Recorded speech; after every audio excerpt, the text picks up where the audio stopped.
آج میں اللہ کے ایک نبی کا واقعہ آپ کو سنانا چاہتا ہوں. یہ وہ نبی ہیں جن کے ساتھ ایسا امتحان لیا گیا کہ one of the amazing story ہے. آپ حضرت یونس علیہ السلام ہیں اور آپ کا معاملہ یہ تھا, آپ کی قوم بت پرستی کرتی تھی. قرآن میں آپ کے واقعے کو بیان کرنے کے لیے پوری سورہ یونس موجود ہے اور آپ نے اپنی قوم کو ڈرایا, بت پرستی نہ کرو, شرک نہ کرو, اللہ کی نافرمانی نہ کرو ورنہ سخت عذاب آئے گا. قوم کہتی کہ وہ بت پرستی کرتی تھی, آپ کی بات مانتی نہ تھی. آخر کار آپ کی قوم کو آپ نے کہہ دیا بس اب عذاب آنے ہی کو ہے, کسی وقت بھی عذاب آ جائے گا, اب اللہ کی طرف سے عذاب آنے والا ہے. قوم نے کہا, پلاننگ کی, حضرت یونس پر نظر رکھو, اگر یہ ہمارے شہر میں ہیں تو عذاب نہیں آئے گا, جس دن یہ شہر سے نکل جائیں سمجھ لو عذاب آنے والا ہے.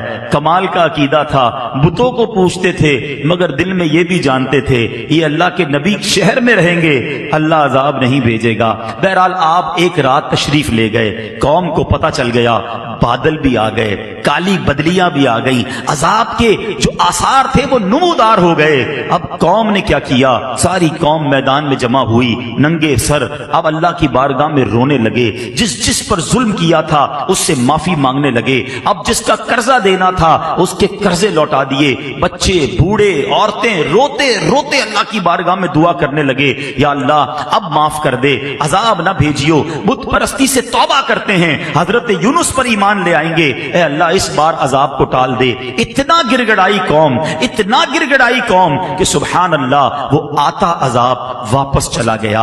ادھر حضرت یونس علیہ السلام باہر شہر سے یہ سوچ کر چلے گئے تھے کہ جب میں واپس آؤں گا اس قوم نے تباہ ہو جانا ہے, مگر جب آپ واپس آئے تو کوئی عذاب نہیں آیا تھا, ایوری تھنگ از اوکے. تو لوگوں نے کہا حضور اپنی قوم کی طرف جائیے. کہا میں کیسے جاؤں, میں اگر قوم کی طرف جاؤں گا تو قوم مجھے جھوٹا کہے گی. اچھا ان کو یہ نہیں پتا تھا کہ قوم نے توبہ کر لی ہے اور حضرت یونس پر ایمان لانے کی نیت بھی کر لی ہے. ادھر حضرت یونس سمجھ رہے ہیں کہ میں اگر شہر میں چلا گیا تو انہوں نے تو مجھے قتل کر دینا ہے کہ تم جھوٹے ہو, تم نے کہا تھا اللہ کا عذاب آئے گا, عذاب آیا نہیں کیونکہ آپ کو یہ حکم مل چکا تھا کہ عذاب آ رہا ہے. اب آپ اسی جس کو کہیں کہ کیفیت میں اس شہر میں داخل ہونے کی بجائے آپ باہر گئے, کشتی میں سوار ہوئے اور اس شہر سے باہر کہیں جانے کے لیے روانہ ہو گئے. ایک اور آزمائش, وطن تو چھوٹ گیا, اب کشتی بیچ سمندر میں جا کر رک گئی. اب اس زمانے کی قوم کا ایک اصول تھا کہ جو بھاگا ہوا غلام ہوتا تھا نا, وہ جب کشتی کہیں رک جائے تو سمجھ لو اس کشتی میں کوئی بھاگا ہوا غلام ہے. اب انہوں نے کہا کون ہے, تو ایک قرآن دازی ڈالی گئی اور اس قرآن دازی میں حضرت یونس ہی کا نام نکل آیا. بھری کشتی سے بیچ سمندر میں آپ کو انہوں نے دریا میں سمندر میں ڈال دیا. There is no life jacket on that time, کوئی لائف جیکٹ نہیں تھا, آپ کو سمندر میں ڈال دیا, کشتی آگے چلی گئی. اللہ کے نبی ہیں. آزمائش دیکھو, تو ایک بڑی سی مچھلی آئی اور حضرت یونس علیہ السلام کو اس نے نگل لیا. آزمائش پر ایک اور آزمائش, اللہ اکبر. مگر زباں پر شکوہ نہیں تھا, شکایت نہیں تھی کہ یا اللہ تیرا نبی اور میرا یہ حال. اللہ اکبر, آپ کی عاجزی دیکھیں, آپ نے اس مچھلی کے پیٹ میں وظیفہ کرنا شروع کر دیا. اور یہ کون سا وظیفہ تھا, لا الہ الا انت سبحانک انی کنت من الظالمین. جو آیت کریمہ ہم پڑھتے ہیں نا, یہ کہاں سے ملی ہے؟ یہ حضرت یونس علیہ السلام نے مچھلی کے پیٹ میں اس کا ورد کرنا شروع کر دیا. ایک عاجزی کا انداز تھا, ایک گر گڑانے کا انداز تھا, ایک توبہ کا انداز تھا.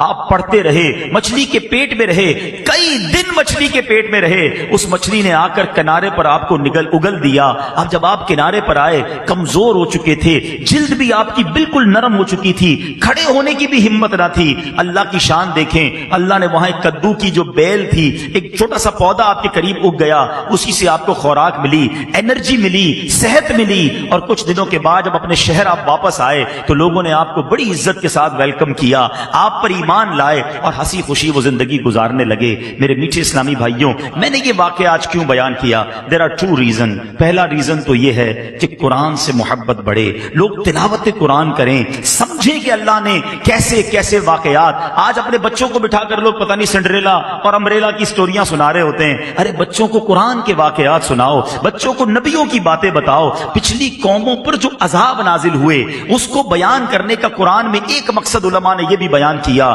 تھا کہ تم ایسا نہ کرنا, تم یہ غلطی نہ کرنا. دیکھو دیکھو پچھلی قوموں میں کسی نے معاذ اللہ بدکاری کی، عذاب آ گیا، جھوٹ بولا، عذاب آ گیا، ناپ تول میں کمی کی، عذاب آ گیا، بچوں کے ساتھ برے فعل کیے، عذاب آ گیا، بت پرستی کی، عذاب آ گیا، ایسے ایسے عذابات ذکر کیے گئے کہ دیکھو تم یہ نہ کرنا۔ مگر آج ہم قرآن پڑھتے ہی نہیں ہیں تو سمجھیں گے کیسے کہ کیا کیا نہیں کرنا ہے؟ بدقسمتی سے اگر آپ یقین کریں، تھورلی دیکھیں نا، تو پچھلی قوموں نے جو ایک ایک گناہ کیا، ایک ایک غلطی کی اور عذاب آ گیا نا، آج ہمارے اندر وہ ساری غلطیاں نظر آ رہی ہیں۔ یہ تو یقین کریں ہم نبی پاک کے امتی ہیں، یہ سرکار علیہ الصلوۃ والسلام کا کرم ہے کہ ہم پر اس طرح آسمانی عذاب نازل نہیں ہو رہا۔ لیکن دیر از اے ڈے، ایک دن تو ہے نا جس دن جواب دینا ہے، پھر ایک دن تم سے ہر نعمت کے بارے میں سوال ہوگا۔ ادھر کیسے جواب دیں گے کہ قرآن میں بتایا تھا جھوٹ نہ بولنا، قوم عذاب میں گرفتار ہو گئی، قرآن میں بتایا تھا ناپ تول میں کمی نہ کرنا، میں نے اپنا عذاب ان پر بھیج دیا، قرآن میں بتایا تھا بدکاری نہ کرنا، اس قوم پر میں نے اپنا عذاب نازل کیا۔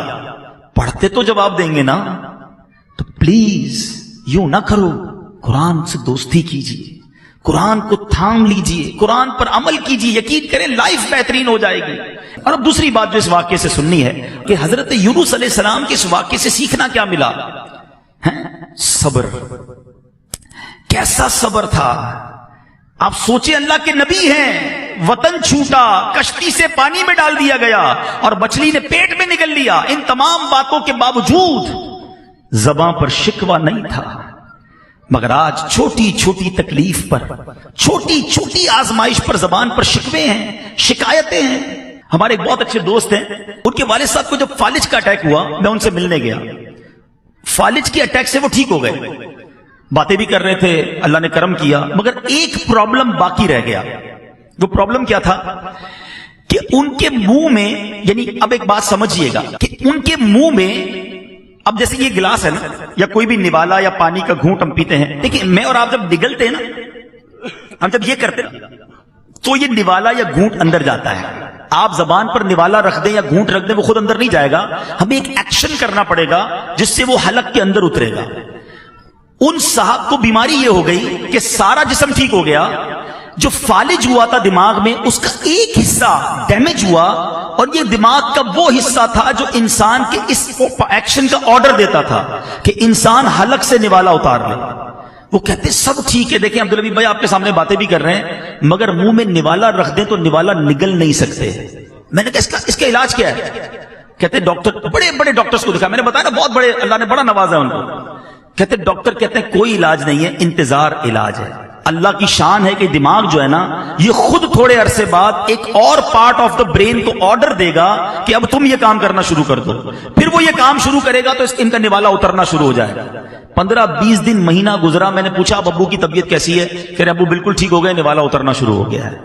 یار آپ سوچیں کہ میں اور آپ جو ہر نوالا کھا رہے ہیں، ہر گھونٹ پی رہے ہیں، اس میں اللہ کی کتنی بڑی نعمت ہے ہمارے ساتھ۔ لوگ نوالا نہیں اتار پا رہے جن کو یہ بیماری ہے۔ خدا را قدر کرو رب کی نعمتوں کی، شکوہ نہ کیا کریں۔ پریشانی چھوٹی سی آتی ہے اور ہم شکوہ شکایت کا دفتر کھول دیتے ہیں۔ بات تھوڑی سی صوفیانہ ہے، بڑی باریک ہے، لیکن آپ سمجھیں گے تو بہت گہری بات ہے۔ ایک شخص حضرت رابعہ بصری رضی اللہ تعالیٰ عنہ کے پاس سے گزرا، سر پر اس نے پٹی باندھی ہوئی تھی۔ آپ نے کہا کہ یہ پٹی کس چیز کی باندھی ہے؟ کہ حضور سر میں درد ہے اس لیے پٹی باندھی ہے۔ کمال کی بات کہی۔ آپ کہتی ہیں آج سر میں درد ہوا ہے تو تکلیف کی پٹی باندھی ہے، جب اللہ نے صحت مند رکھا تھا تو صحت کی پٹی باندھی تھی۔ بات گہری ہے، سمجھیے گا۔ تھوڑی تکلیف آتی ہے سب کو بتانا کہ اگر کسی کا موبائل چوری ہو جائے، گاڑی لگ جائے یا اسکوٹر کو پرابلم ہو جائے، کاروبار میں نقصان ہو جائے، ہم کیا کرتے ہیں؟ سب کو بتائیں گے۔ سب کو بتانے سے ثواب تو گیا نا؟ کیا وہ دے دے گا آپ کو وہ چیز؟ اچھا جب نفع ہوتا ہے، آج 5000 کا نقصان ہوا تو پورے شہر کو پتا چل گیا، پورے محلے کو پتا چل گیا۔ جس دن آپ نے 50,000 کمائے اس دن ہمیں بتایا کہ آج عبدالحبیب بھائی بڑے پیسے کمائے؟ نہیں بتاتا کوئی، اپنی نعمتیں نہیں بتاتے، اللہ کی مہربانیاں نہیں بتائیں گے، نقصان سب کو بتائیں گے۔ اور میں آپ کو صحیح بتاؤں، گھر والوں کو تو زیادہ نہیں بتاتے کہ گھر والوں کو بتائیں گے آج بڑی زبردست دیہڑی لگی ہے تو خرچہ شروع کر دیں گے گھر والے۔ تو یہ باتیں بھی نہ بتائیں۔ اگر مشکل آ گئی ہے نا، صبر کریں اور اس کا ثواب کمائیں۔ تو حضرت یونس علیہ السلام کا جو میں نے آپ کو قرآنی واقعہ سنایا، یہ میسج دیتا ہے کہ آزمائشیں آئیں گی، پریشانیاں آئیں گی زندگی میں، صبر کرنا، آزمائش پر صبر کرنا، اللہ کی ہر فیصلے پر شکر کرنا، جو دیا اس پر اللہ کا شکر ادا کرتے رہنا۔ قرآن میں رب نے وعدہ فرمایا ہے تم میرا شکر ادا کرو میں تمہیں اور عطا فرماؤں گا۔ آپ شکر تو کریں، جو بھی دیا اس پر شکر کریں۔ جو میں نے کہا نا کہ ہم جتنے بھی لوگ بیٹھے ہم سے زیادہ پریشان ہیں، لوگ مصیبت میں ہیں۔ ایک بزرگ کے بارے میں آتا ہے کہیں روڈ پہ جا رہے تھے، پیر میں جوتے نہیں تھے، کہا یا اللہ جوتے ہی نہیں دیے مجھے۔ تھوڑی دیر ہوئی تو برابر سے ایک بندہ نکلا جس کے پیر ہی نہیں تھے، کہا یا اللہ معاف کر دے، مالک پیر تو دیے تیری مہربانی۔ جب بھی یہ احساس ہونا کہ میں کچھ لوگوں سے پیچھے رہ گیا ہوں، میرے پاس کم ہیں چیزیں، اپنے سے کمتر کو دیکھ لینا، زبان سے شکر نکلے گا۔ اللہ مجھے اور آپ کو صبر کرنے والا بنا دے۔